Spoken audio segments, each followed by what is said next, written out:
Welcome everybody to the War and Peace Fantasy Baseball Podcast, episode 16 for Friday, August 18th. I am here today with Ray Estrada and Alex Rudy. I am Alex Uwe. How are you guys doing today? Doing well. Getting ready for the weekend? Yep. Oh yeah, you know what that means. The weekend's time for fantasy baseball. That's what everybody knows, right? Yeah. Full slate of games, all 3 days. Friday, Saturday, Sunday. No time like it. So we'll give you all the information and updates on the weekend matchups later on in the show, and we'll also fill you in on all the news from this week in fantasy baseball. We'll be doing our segment of Here to Stay or Keep Away later to go along with that. So let's go ahead and start here by talking about the Cubs-Reds game today, which has quite a few storylines that we can pull from there. The first of which is not so thrilling for John Lester owners. He gave up 7 earned runs, 9 runs total in just 1 2/3 innings, and left the game with an injury and is likely going on the DL. So I'm going to go ahead and say not one of John Lester's better days recently. So, Rudy, what are you thinking about Lester going forward here? Obviously, he's on the DL for now, but when he comes back, what can we expect from him? I don't think John Lester is what he once was, unfortunately. I just don't think it's any way to really beat around the bush or talk yourself into thinking that he can return to being a true ace for this team, because he's just not been dominant this year. The one statistic that he's been very effective at is strikeouts, but it's a pretty strikeout-inflated league at the moment, and it's not like they're out of this world compared to his career average, whereas every other single statistic basically that he has is pretty disappointing and below his career norms. His WHIP is his highest since 2013. His BABIP is his highest since 2012, which was during his the end of his Red Sox years when he was in a slump coming back from cancer.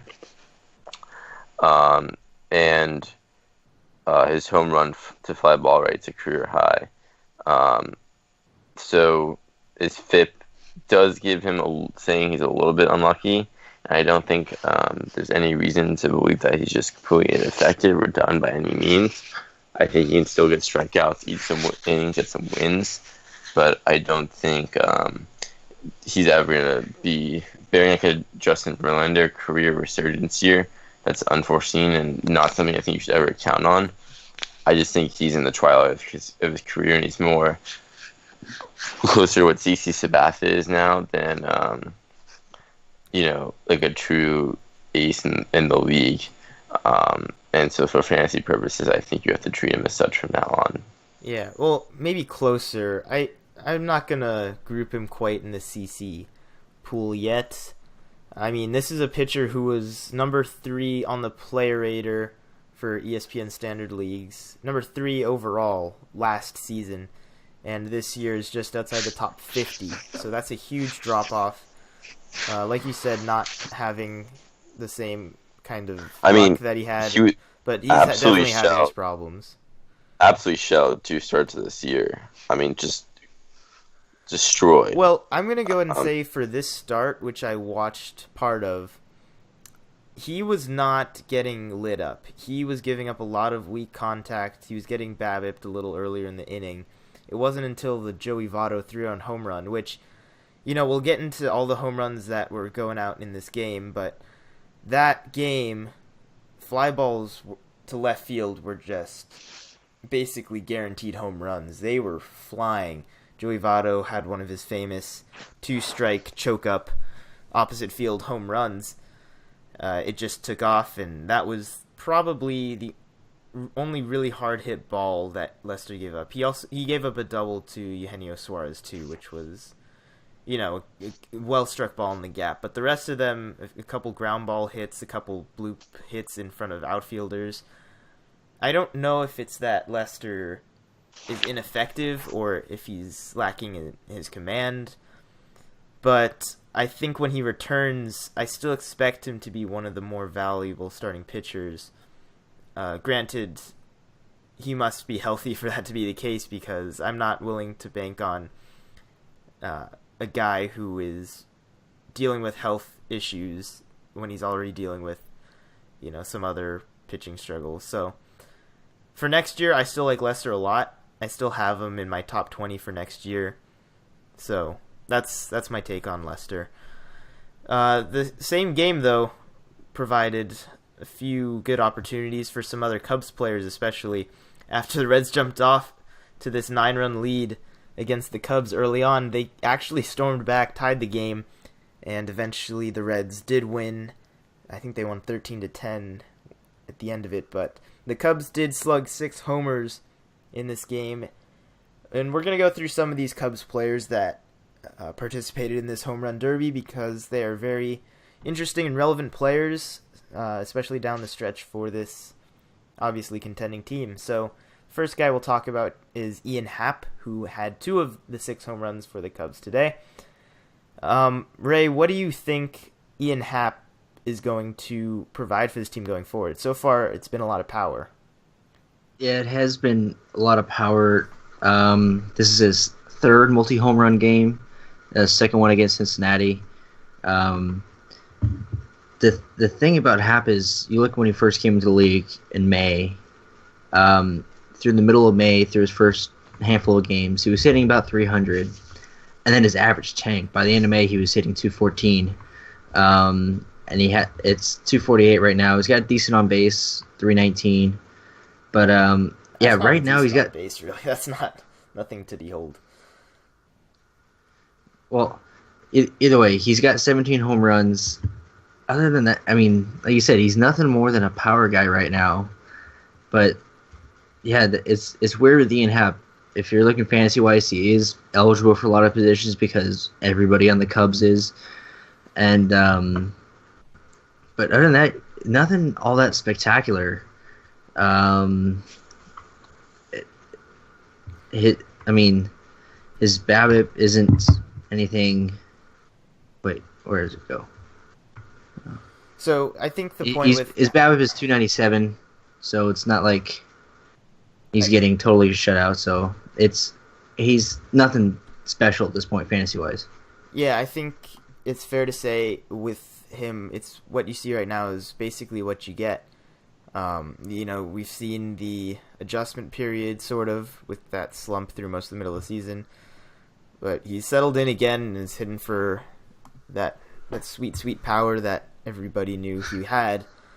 So for next year, he's a tough guy to rank because there's not that high of a demand for essentially a one category producer. Guy that will just hit you plenty of home runs. Eligibility is nice, but it doesn't carry a player that far.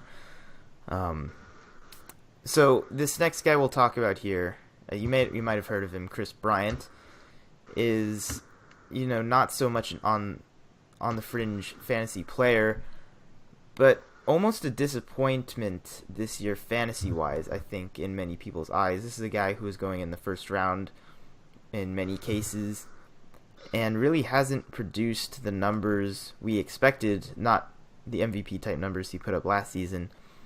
Absolutely. What do you think about Chris Bryant long term? For the rest of the season, we kind of know what he is.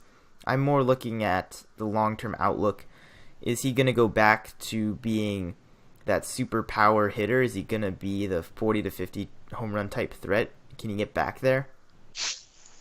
Yeah, I think he definitely is able to. I think he is having a slightly down year.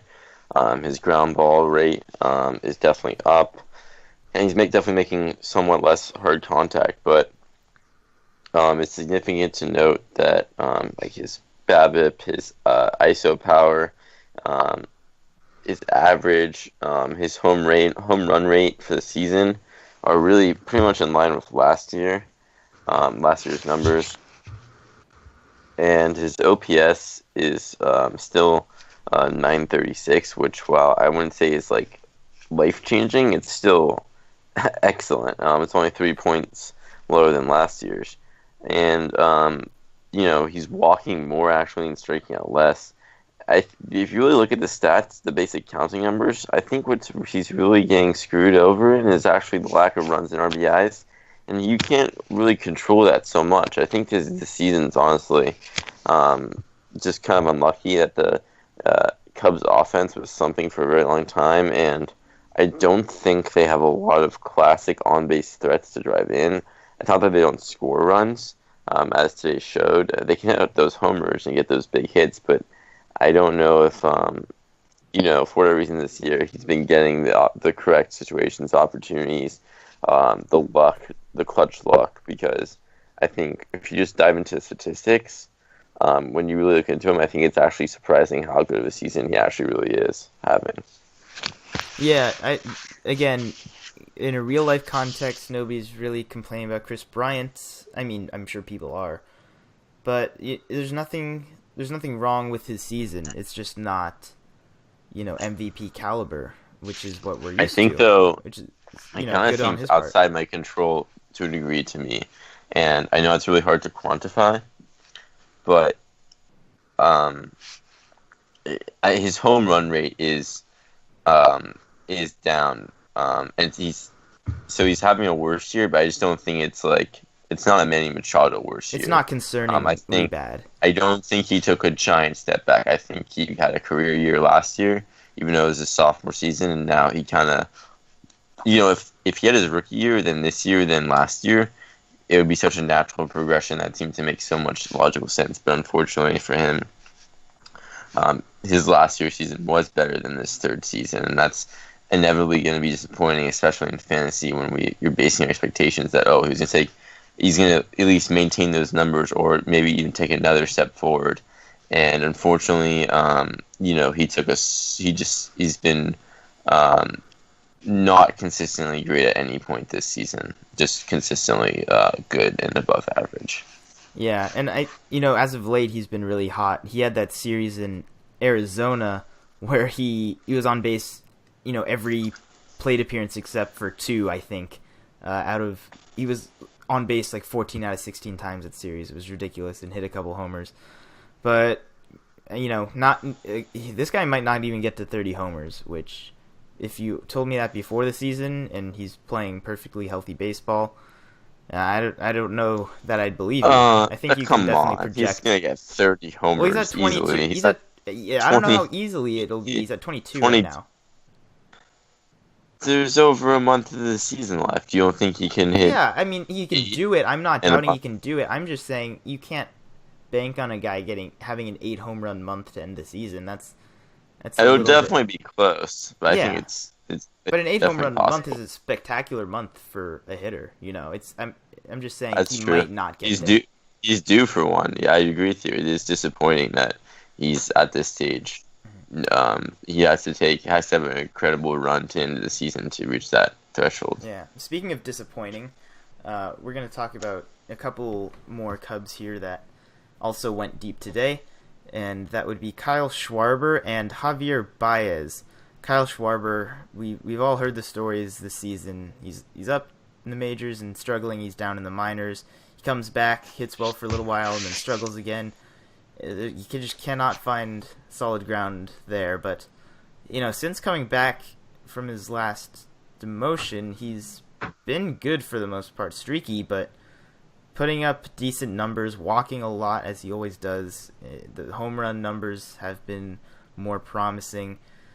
What do you like about Kyle Schwarber for the rest of this season, specifically, Ray? Home runs. I mean, he's come back. He went down with what, 1-something average? Yeah, he was below the Mendoza. I think he just passed the Mendoza line today. Yeah, he's at 204 average, which is nothing to sniff at all. 321 on base, which is nothing exceptional. Well, it is considering his average is 204. He's getting on base. Yeah, no, I mean he is walking a lot. I mean he kind of looks like an ALDH kind of a profile. A lot of home runs, not a lot of hits, a lot of walks, and a lot of strikeouts. Only 40 RBIs, and I kind of agree with Rudy that those are somewhat circumstantial. But it's really hard to get excited about a guy who really only hits home runs and walks, and doesn't walk necessarily like crazy as some other guys. But 245 BABIP this year, which does say he is a bit unlucky, but the knee injury was no joke, and I think he was already a poor average here to get 246 in his rookie year through 69 games, 2015, and I think it's just tough for him, and it's tough to get excited about a guy who was already close to, was certainly not a complete player, now a guy who looks far from anything like that. Yeah, he's going to be tough to rank for next season, for sure. Especially, you got to consider how much playing time he'll get for that team, which was a similar concern this year even. But long term, there's just too much potential there. I think he will learn how to cut down a little bit more on the strikeouts, and that'll put him in a better spot. He's definitely not the only 3 true outcomes hitter out there, and I think there's better options than him in that department right now. You know, guys like Gallo. There's others. Gallo's the one that immediately pops into my mind, but it's a trend that's going that way, and Schwarber's just not doing enough to stay relevant. But then Baez, in a similar way, cannot seem to control his strikeouts, but he's been better as of late, and he's a little bit more of a dynamic option for fantasy anyway. You know, part of that has to do with stolen bases, and obviously the power's there. I think people have dismissed Baez and said he's not providing enough for the Cubs, but his batting average is at 269, which isn't awful for a guy that strikes out that much. He's got 18 homers, which is, it's about what he did last year, about the same rate. With Javier Baez, is he? I have no idea where I want to rank him among, middle infield, and it's hard. It's a hard place to put him. But what do you think about Baez, and how is he different than, a guy like Schwarber? Where is his value going to come from? I think 2 things separate him from Schwarber. One is, I would say in most fantasy formats, finding outfield offense is just very easy. It's probably the easiest thing to find, in my opinion. And so while the middle, we have very strong middle infield offensive players in this era, I still don't think there's a surplus of it necessarily. I still think it's very easy to have a team that might need someone to fill a role, and I think Baez can definitely do that. Like you said, the power. The stolen bases aren't as many as I would like. He had 12 last year, only 5 so far. But I mean, the strikeout to walk rate is unbelievably awful, and it really kills a lot of his value. And I think in leagues where that doesn't really affect you so much, I think his value goes way up, and when it does, the value goes way down, because once again, like all these guys, the RBI and run numbers are nothing spectacular, though he is going to definitely beat last year's totals. And just nothing stands out to me as particularly just impressive. I think he's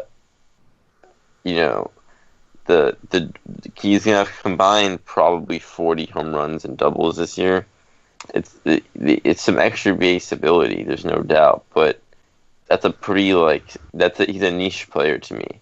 So if you need a middle infielder to boost your slugging stats, he's your guy. But he's almost to me the K-Ris Davis of middle infielders at this point. Oh yeah, with considerably less power, I will add also. Right, but when you can put in the context of position, I mean, there aren't that many second basemen who hit 40 home runs a season. So yeah, Baez has average power for that position. I just don't think he really provides a very diverse portfolio of positive attributes. Yeah, I do like what you brought up about points leagues versus regular leagues. I think the main difference between him and Schwarber. Schwarber is a must-own in a points league because of how much he walks. He's way more valuable and barely ownable in regular standard leagues where strikeouts don't matter. And then Baez is the opposite, where he is pretty valuable in a standard league that doesn't count strikeouts, and then put him in a points league that counts him, he's just done for. You can't rely on him at all. So that's pretty much all of the Cubs hitters that I want to talk about. Alex Avila did go yard in this game also, and he's getting most of the catching time for the Cubs while Contreras is down. With catchers being so weak, is Avila a must-own catcher in your opinion at this point? And let's just say it's, I'd say must-own catcher is probably the top, somewhere between the top 5 and 10 of catchers right now for fantasy value. So I would hesitate. I would hesitate to say he's a must-own because he has been trending down lately. Even in his last month with Detroit, all of July, he hit 158 during that month. And then he got inconsistent time with the Cubs as a backup. Obviously, now he's going to play more with Contreras out for a few weeks, but maybe he could start hitting the way like he was before July. But I would hesitate to say Avila is like you must have Alex Avila. I would hesitate to say that. Yeah, I tend to agree. He's at the back end of the top 10 if he's even there for catchers. One thing's for sure. We talked about all these guys. They're definitely looking like good options when the wind's blowing out at Wrigley, like it has been. I will keep an eye on the wind conditions there for sure going forward. Let's get around to some other parts of the league. We've been all Cubs so far, which is strange. We're not normally all about the Cubs here on this podcast. Just happened that way.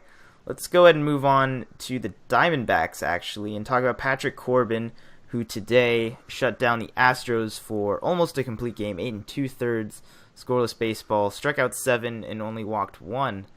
Very promising for Patrick Corbin. He did this against the Houston Astros, by the way, which is not a weak offense by any means. I think Corbin has some interesting upside, and I also have reason to believe that what we saw from Corbin today is not a sign of things to come, because for one, it was against the Astros in interleague play, where they have never seen this guy before. When else would they have seen Corbin in the past? They were chasing a lot of sliders. I can't imagine other teams that are used to facing Corbin will chase quite as much as the Astros, who are still a pretty K-prone team, relatively speaking. And Corbin has just not gone very deep into games for the most part.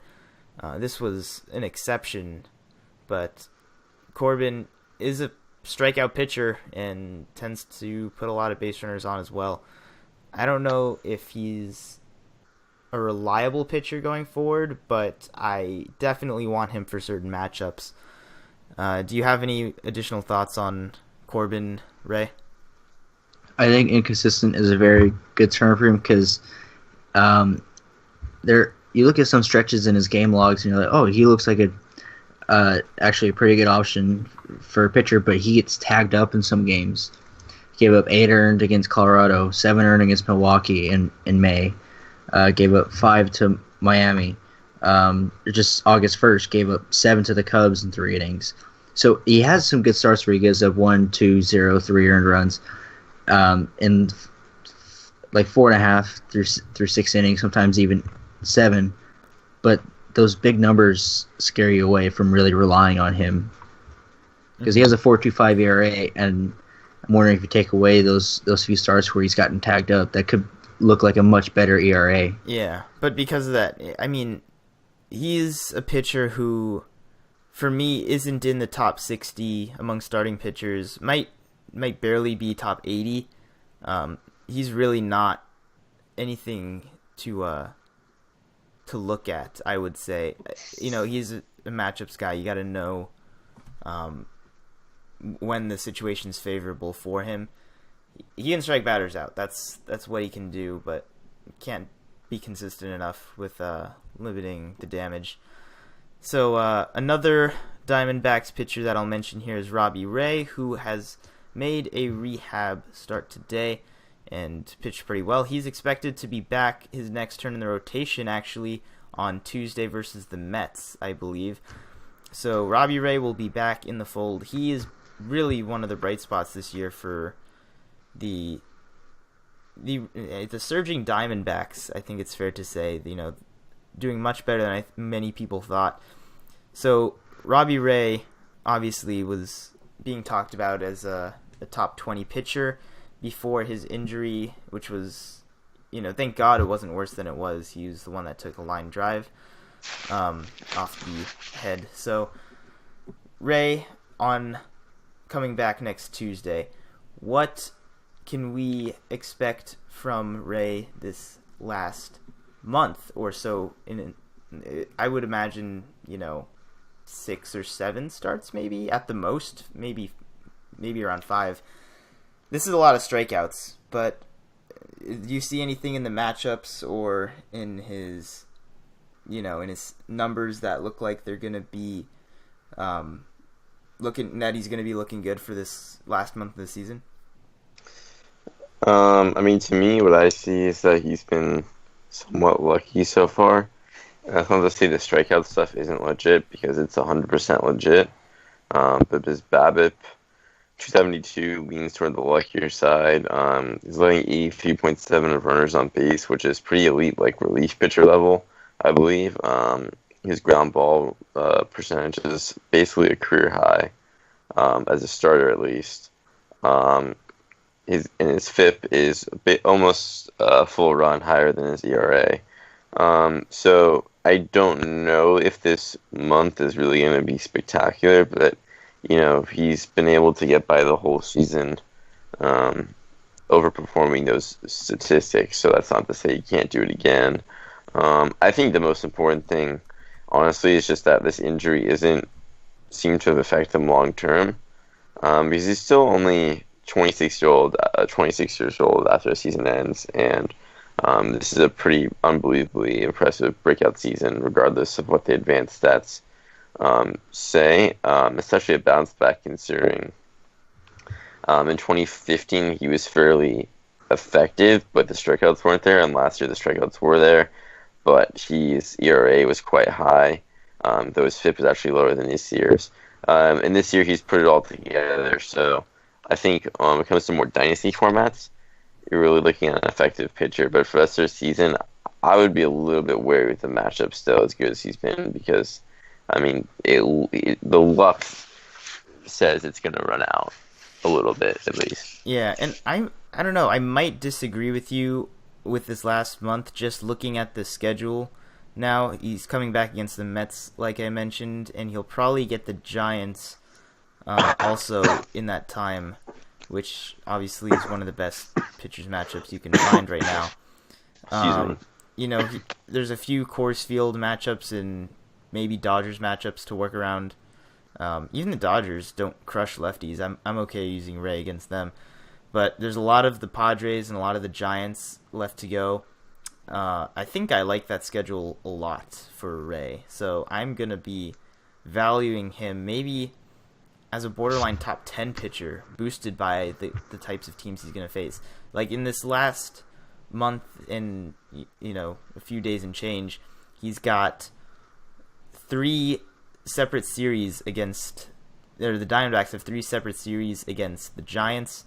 They have 2 more series against the Padres, in terms of weak teams. They play the Mets again, like I mentioned. They finish up against the Royals, which is a strange one to finish up on, but that's not a scary offense either. It's really just, they have one Coors Field matchup in the middle there that I'd be scared of, but other than that, that is about as good as you can get. So, maybe this is a good time on the Diamondbacks pitchers, because you'll get plenty of good use out of them for sure. Yeah, I like Diamondbacks pitchers a lot more now that I've seen the schedule, actually. So, get to work on that. Diamondbacks pitchers, you want them. All right. Let's go ahead and talk about entirely here and talk about a guy who really hasn't been talked about as one of the better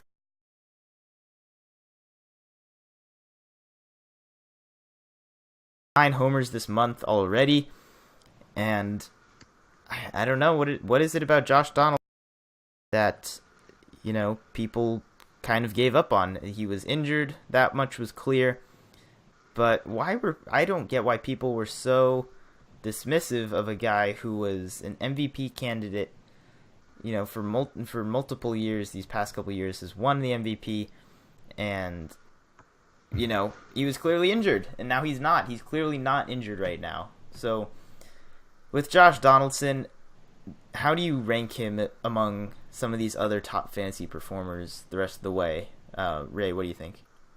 I mean, right now he's really, really hot, as you mentioned. 9 home runs through the month of August, batting .400 through the month of August.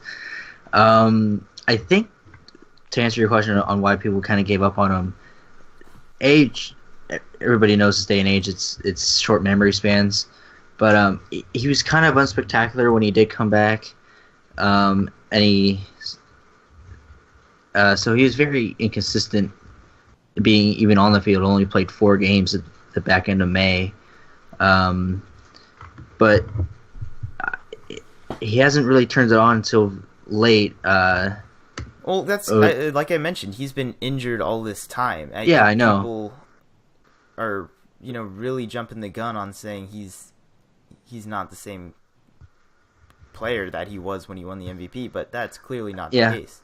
No, I think there's always concerns with lingering leg issues. I don't know if that's plays anything into it, but an interesting thing I saw, he ditched the protective helmet flap that you see a lot of guys starting to wear now, like Giancarlo Stanton, I think is probably the most prominent one. So he ditched that on July 18th. Prior to that, granted through injuries and stuff, he had a 793 OPS. And since then, and this is very backloaded, but it's 1064 OPS since he ditched the helmet flap on July 18th. And a lot of that has come from his August play. But, he's putting together a very good season. If you can call Josh Donaldson under the radar. Put 20 home runs, 52 RBIs, batting about 270, nearly a 400 on base, 397, 543 slugging. So, I mean, you project his finishing numbers somewhere 25, 30 home runs, probably close to 70 RBIs. That's good for a guy who missed close to a month in the middle of the season. Yeah, I mean, he's playing like an MVP. He could potentially take his team to the playoffs, which doesn't really matter for fantasy purposes, but he can take your team to the playoffs if you own him. So, good for you if you hung in there. I wonder if there is something to that helmet flap thing. I'm definitely curious. I want to do some more research on that. I think, off the top of my head, I think Mookie Betts is using the extended helmet flap now, if I'm not mistaken. Maybe there's something to that, and that can explain his regression this season. Avi Baez wears that as well. Yeah, I think he has for a while. Also with Donaldson, the whole health issue, I think we're going to see a lot of controversy the next season or so, especially when it comes draft time next year. The conversation's going to come up with Miguel Cabrera. He's going to get the Pujols treatment, I think, even though I think Miguel Cabrera still has a lot in the tank. Maybe not this season. He's clearly injured right now. But if he gets back to being even remotely healthy, I think Miguel Cabrera is going to be severely underrated going into next season. The same can be said for guys like Ian Kinsler, who is not having a very Ian Kinsler year. It's really hard to say, but some of these older players you should be keeping an eye on, especially, and maybe not letting go so quickly. So that's about all we had for Donaldson there.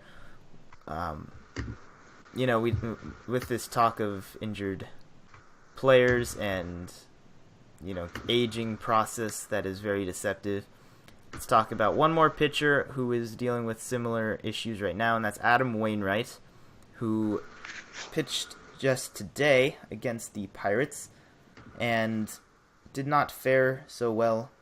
Left the game after 3 innings, actually, after giving up 5 runs, and is apparently going to see a doctor in St. Louis, I believe, on the DL, I'd imagine. Nothing official yet. Official. But yeah. What is up with Adam Wainwright? Because this season has been about what people expected. He's getting hit hard. He's been able to out-pitch, expectations for a while, but that seems to have changed. What's the outlook on Adam Wainwright, Rudy? It's bleak. Very bleak. It's time to take him to the farm, unfortunately. Adam Wainwright, I don't think at this stage of his career is a very useful fantasy option, unfortunately. I don't think there's really any category that he brings to the table where he's effective enough to really make him a must, like a guy you really need to own. I really think that there's plenty of better pitchers out there. If you're choosing between someone, if your pitching is so bad and you need him so badly that Wainwright's being considered, then you have much larger issues in fantasy. And this is he's having a pretty much identical season to last year's ineffective spout too, and he really has never been the same since the ACL tear and Achilles rupture. Yeah. Really never was the same guy after that. He came back from Tommy John very strong in 2012, but I think that's an injury that you almost see no guy in any sport come back well from, to be completely honest. And you would think a pitcher would have the best chance, but clearly, a mid-30s got one with plenty of miles and injuries on his career path was not the guy. I think he can be officially retired as a consistent fantasy option. Yeah, I think he's more in the Scott Kazmir bucket than in the Rich Hill bucket, let's say. I think Adam Wainwright has not looked good. Not necessarily his fault either.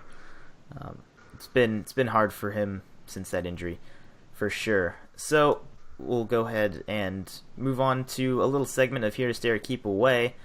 All the guys here are pitching this weekend, so we'll talk about whether we like them or not for this weekend, or if we like them at all in general. So our first name here that we'll talk about is Matt Moore, who last time out against the Nationals somehow managed to match Max Scherzer in a pitcher's duel in the second game of a doubleheader.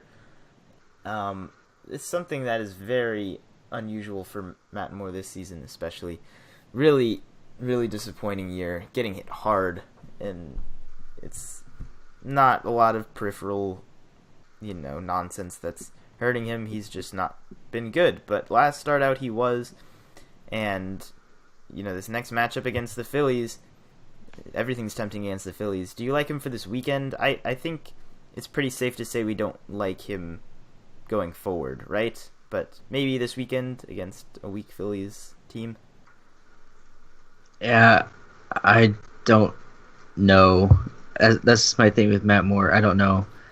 You mentioned the Phillies. He has one start against them this year. Went 4 innings, gave up 4 earned runs, including a home run. Can't even tame the Phillies. So in a no decision. So Matt Moore has just been bad. I mean, it's hard to really. A 5.71 ERA for a guy who's been healthy all year. I mean, it's just. Yeah, it's hard to, and he's only 28. I mean, it's hard to. Right. No, it's really hard to project. And he had Tommy John a couple years ago, but I mean, it really hard. It really is hard to comprehend how bad he's been this year. Yeah, playing he as much. He does lead the league in runs scored.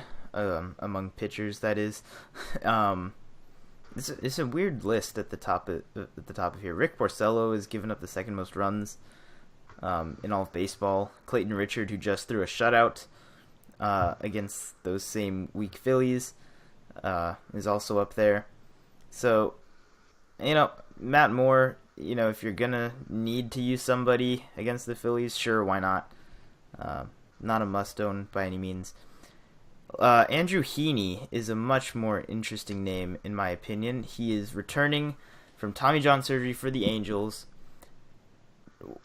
His outlook going forward, there's so much potential with this guy. He's been one of the top prospects for this team for a while. But, I don't know if I'd use him this weekend coming right back from his injury. He did come back remarkably fast, too, I will say. I think it's one of the fastest return times for pitchers from Tommy John. Let me look up the exact number of days it's been. But, Andrew Heaney, what do you like about him? This is where I feel like it'd be nice to have Farbo here, but I mean, just kind of looking at his stats, he's been good, not great. His one full season in the majors, or the most he's played in the majors, 18 starts in 2015, 349 ERA, 6-4,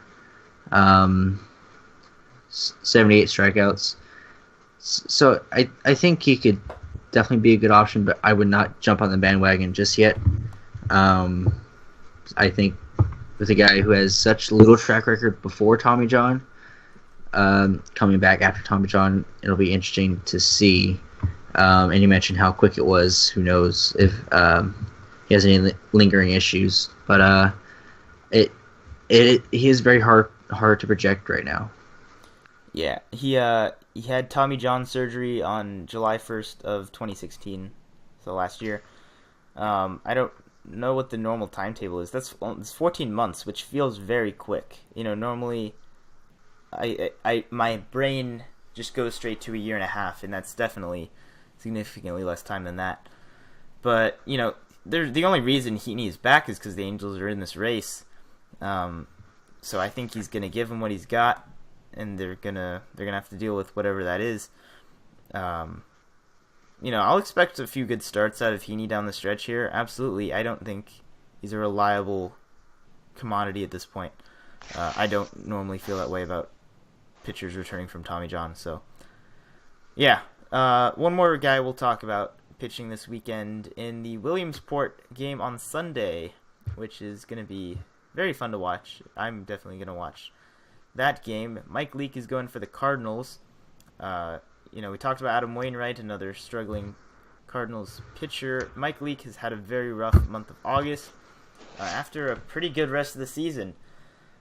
What do you think about Mike Leake going forward? A very streaky pitcher. Do you think he has one more turnaround in him for this playoff push, or is he going to probably keep sliding here going into this last game? It probably depends almost exclusively on the schedule going forward, because I would say his season is just very unimpressive. It's just very unimpressive, and like you said, streaky. And the only real benefits he brings to the table are innings and wins ERA. And his ERA at this point is nothing spectacular because he's been, since end of May, not a particularly great pitcher.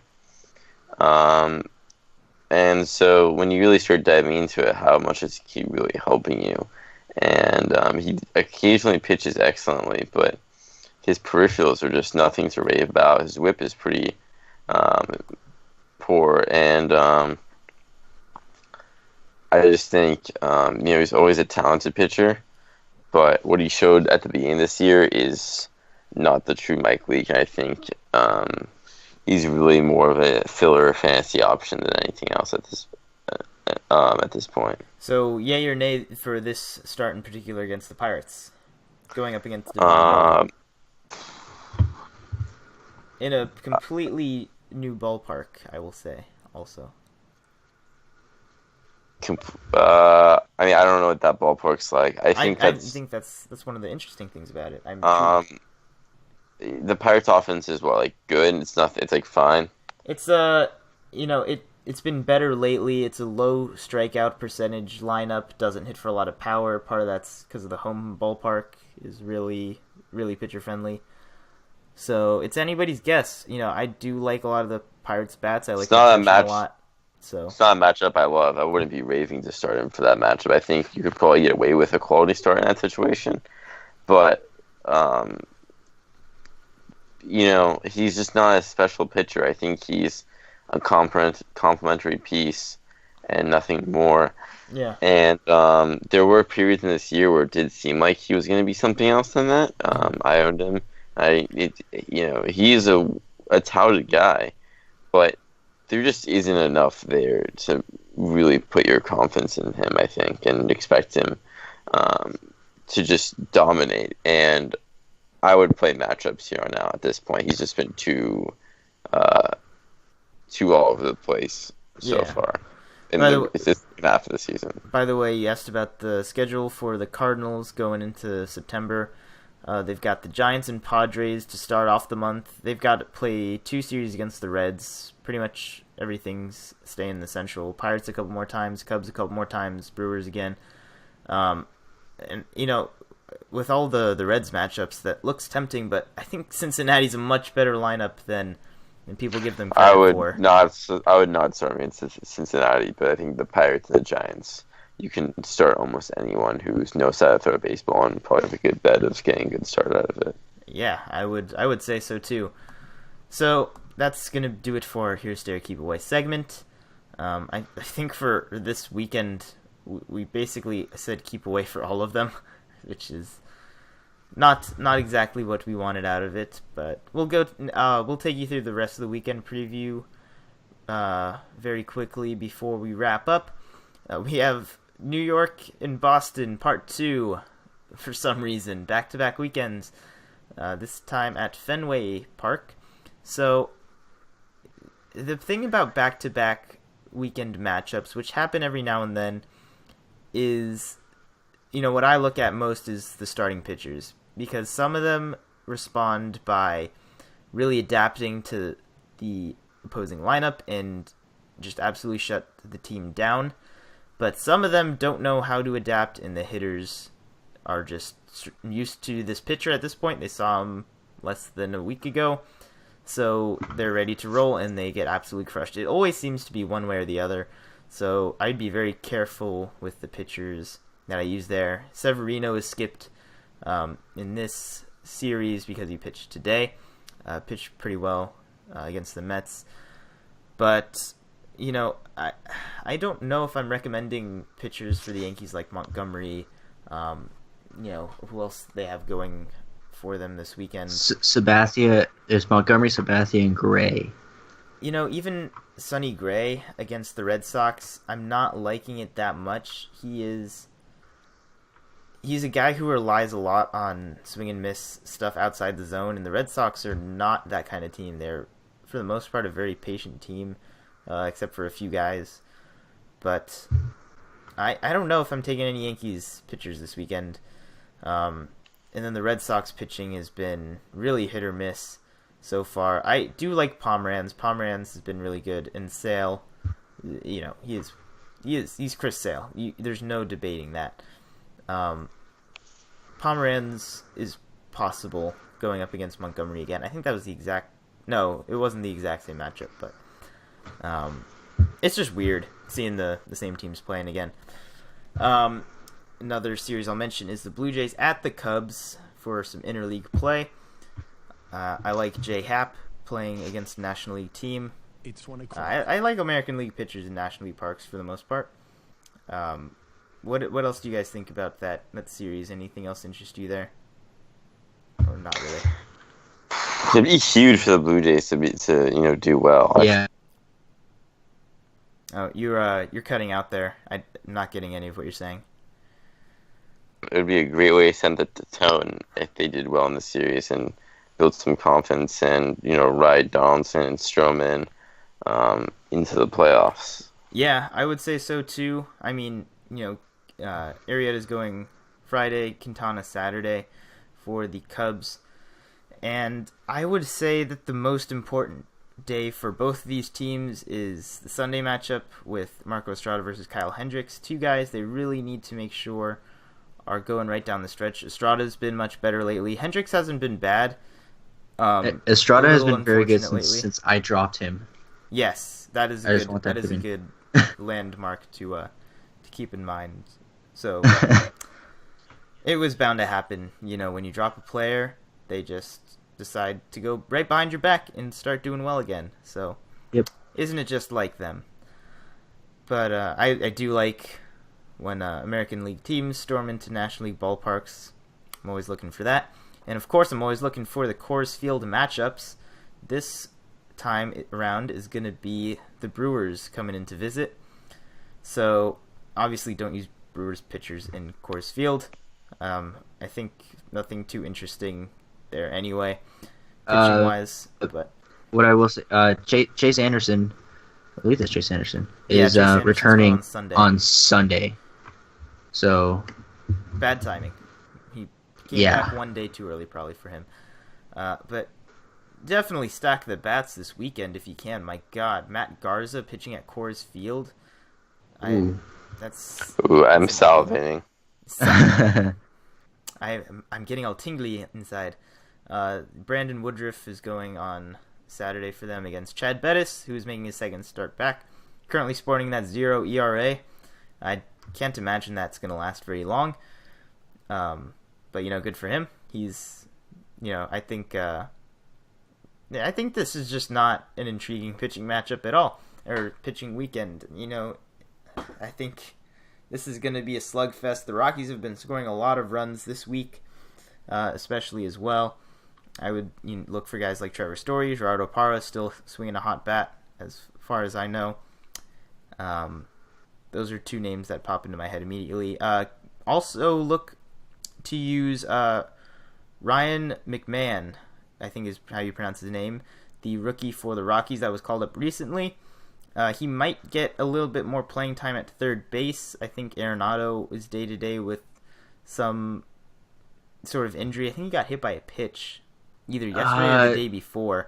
And no, he left the game today. Oh, was it just today? I watched part of it. They didn't show the replay. Something he was fielding a ball. It's his glove hand. That's an issue right now. I don't know exactly. I bet you got re-aggravated because he did get hit in the pitch, hit by a pitch. Yeah, that did happen, but he did leave the game today after another incident involving that left hand. Yeah, so Ryan McMahon, I would definitely use him this weekend. This is a perfect opportunity to really break out and do some damage for him.